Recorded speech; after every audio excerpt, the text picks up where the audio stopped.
Rebecca Thompson gazed out the frost-laced window of the modest cabin, the wind howling like a wounded animal as snow swirled in relentless fury. At 31, she'd grown accustomed to life's unexpected turns, raising her 7-year-old daughter Haley alone after her ex vanished into the ether of irresponsibility. But this?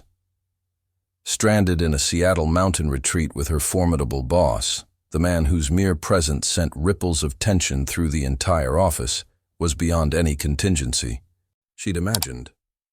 Matthew Reynolds stood beside her, his tall frame rigid, arms crossed over his broad chest as he assessed their predicament.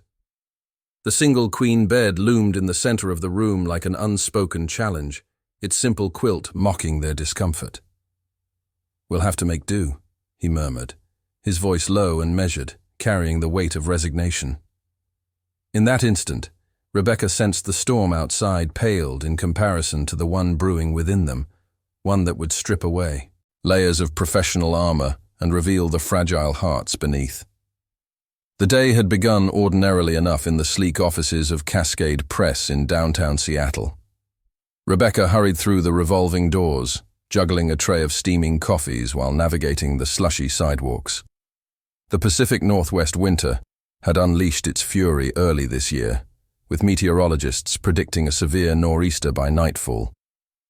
Flurries danced in the air, clinging to her coat like persistent regrets. "You're tardy again, Miss Thompson," came the cool, resonant tone that commanded immediate attention from every employee.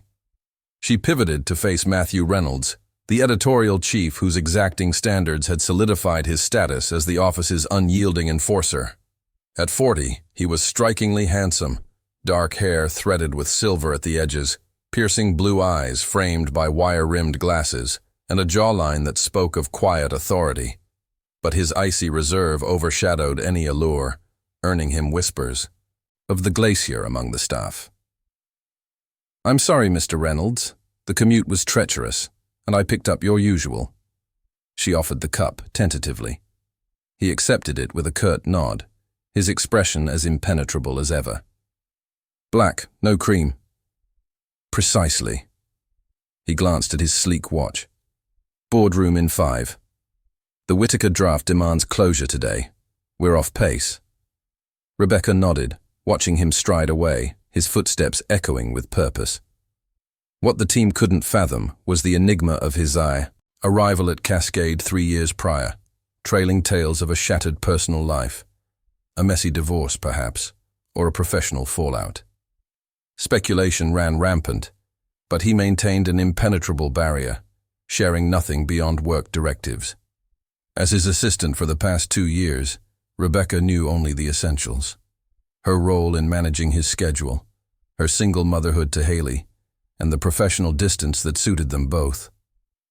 The session in the boardroom stretched interminably, dissecting the manuscript line by line as snow blanketed the city outside. "Ms. Thompson, you'll accompany me to the Evergreen Summit for the Author Summit," Matthew declared as discussions wrapped. "Sarah Whitaker is infamously particular, and I require meticulous documentation of her revisions." Rebecca's stomach twisted. Evergreen was a 3-hour trek into the Cascades, and with the escalating weather. "But the forecast, we'll depart promptly. This is our flagship release for autumn. Whitaker shuns digital correspondence. In person or forfeit the deal." Thoughts of Haley at after-school care flooded her mind. "Sir, Haley needs pickup by 6. A fleeting shadow crossed his features. Irritation, or perhaps empathy. "Engage your alternate sitter. Reimbursement via company expense." His finality brooked no debate. She needed this position, the stability, the salary that afforded Haley's dance lessons and their cozy apartment in Ballard. Despite Matthew's rigor, Cascade offered pathways to her dream of editing. With a heavy sigh, she phoned her reliable neighbor, Mrs. Ramirez, who agreed to fetch Haley and host her overnight if needed. Rebecca grabbed her emergency duffel from her desk drawer, and soon they were en route in Matthew's polished gray SUV, ascending into the mist-shrouded peaks. The initial leg passed in stifling quiet, Matthew's focus on the slick highway, Rebecca poring over notes on her laptop. Snow intensified, blanketing the wipers in futile sweeps. The alerts indicate worsening conditions, she ventured. Perhaps retreat? We're near a evergreen now. Whitaker's window is narrow. We proceed. His grip on the wheel tightened, veins prominent like cords of strain. The radio blared a warning. Blizzard imminent. Avoid travel. Matthew's jaw clenched, silence his only response. Calamity struck abruptly. A massive branch, felled by wind, materialized in their path. He veered sharply, tires skidding on ice, the vehicle pirouetting into a deep drift. The engine coughed to silence. Injured? He asked urgently, turning to her, concern etching his brow for the first time. Rebecca assessed herself, pulse thundering. Shaken, but intact. You? He attempted ignition futilely. Fine. Remain seated. Venturing into the maelstrom, he returned sodden and grave. Drivetrain compromised. We're immobilized. Phones yielded no bars. GPS pinpointed a leased chalet nearby before dropout. Half-mile trek. Our sole recourse. In this? The visibility was nil, snow stinging like needles. Cars no sanctuary. Temps plummeting, no aid summonable. Vulnerability flickered in his eyes, a crack in the facade. Supplies in rear. They bundled, bags, lantern, foil blanket, first aid. Matthew draped his thick overcoat over her, enduring the gale in his blazer and muffler. The slog was merciless, wind slicing through fabric, drifts to their knees, sapping strength. He forged ahead, breaking trail. When she faltered, his gloved hand steadied her, firm, yet gentle, a silent anchor. Eternity condensed into 40 minutes until the cabin materialized, a rustic haven amid pines. Mercy, she chattered, teeth clashing.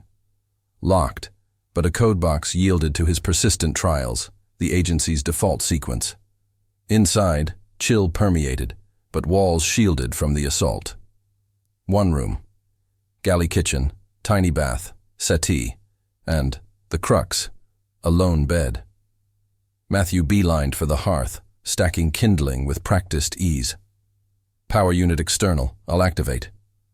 While absent, Rebecca inventoried. Pantry staples, tinned stew, herbal tea, biscuits, linens in storage. He re-entered, lips tinged azure from exposure.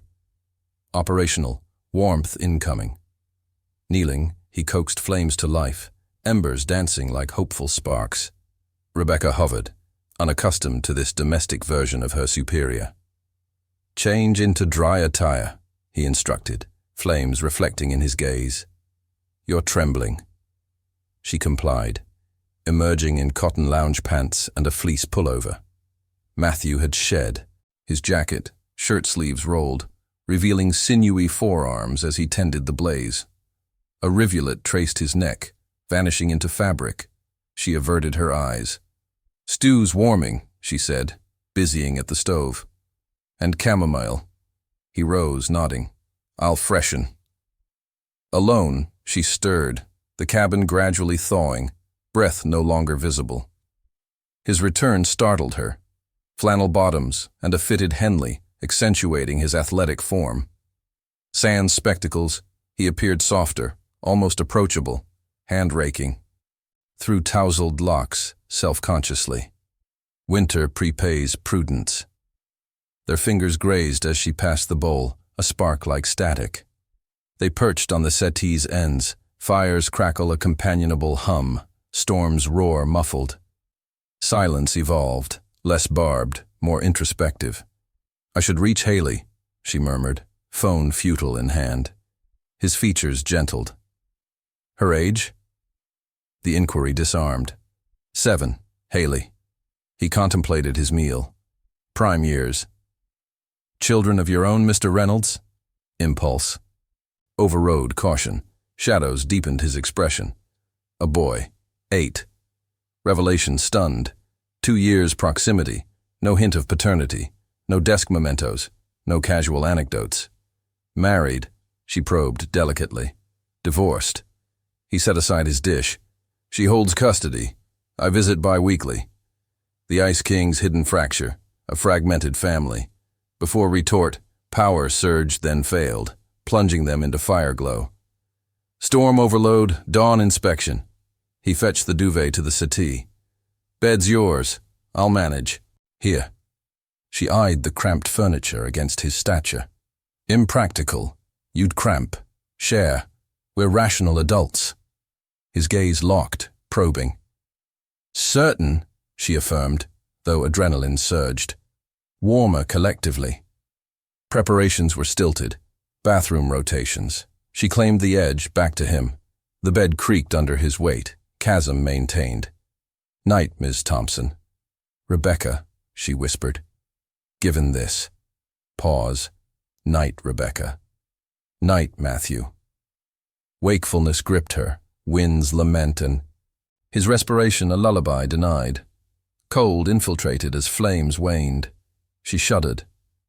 Chilled? His voice pierced darkness. Slightly. Hesitation. Body heat conservation? Throat dry, she assented. He shifted nearer, heat radiating like a hearth. Incrementally, contact formed, his torso to her spine, arm encircling loosely. Acceptable, whispered query. Nod. His essence, cedar and soap, enveloped, pulse echoing in ears. Tell of Haley, he prompted, breath stirring strands.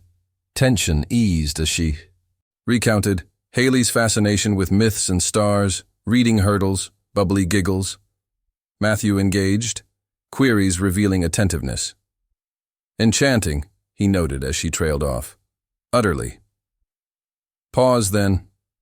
Your son?